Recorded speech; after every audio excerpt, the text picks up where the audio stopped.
Question. A bird holds a fruit in its beak and flies parallel to the ground. It lets go of the fruit at some height. Describe the trajectory of the fruit as it falls to the ground as seen by A. The bird, B. A person on the ground. Answer is a bird holds a fruit in its beak and flies parallel to the ground, drop a fruit at some height.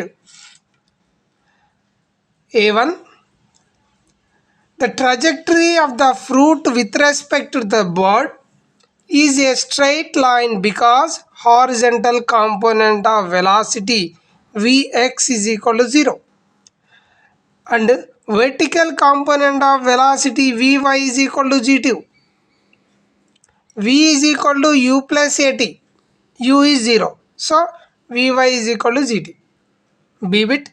The trajectory of the fruit with respect to the person on the ground is a parabola because the vertical distance of fruit with respect to person is y is equal to half gt square. S is equal to ut plus half at square. U is 0. So y is equal to half gt square.